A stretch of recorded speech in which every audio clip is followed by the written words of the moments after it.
So we've created our moss wreath base.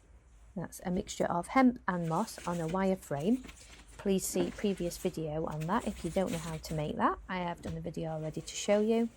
And then what we're going to do, we're going to select some foliage. So this is obviously going to be a festive Christmas wreath. So we have some sustainable spruce and some foraged holly from my own flower farm. And then all you really want to do is just keep in your mind's eye what you want the wreath to look like. I like my wreaths to have lots of different textures in them. So I have brought to the table quite a lot of different foliage. So there you go. We've got some beautiful eucalyptus there as well, which will add a little bit of fragrance to the wreath. It's always nice for the festive period. So we're going to just get all those together.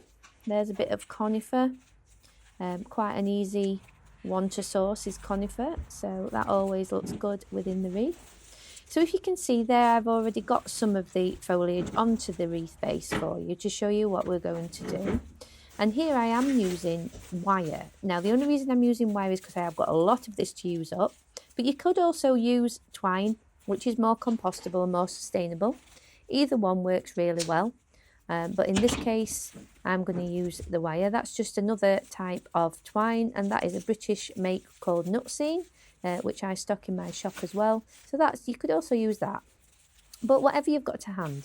Now this first one that's gone onto the wreath base, can you see as I pull that back, you need to leave yourself quite a big gap, because as we come round the wreath with the foliage, you'll be able to tuck the last bunch into there and nobody will be able to see where the wreath starts and ends, because it will be hidden, the wire will be hidden.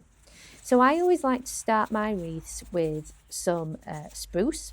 Obviously, like I said, this is for Christmas, so spruce is very popular around Christmas. This is sustainable spruce from Norfolk. And sustainable means that, you know, as it's getting picked and packaged off to different florists, they are putting some more trees into the ground. So constantly replacing what we're taking.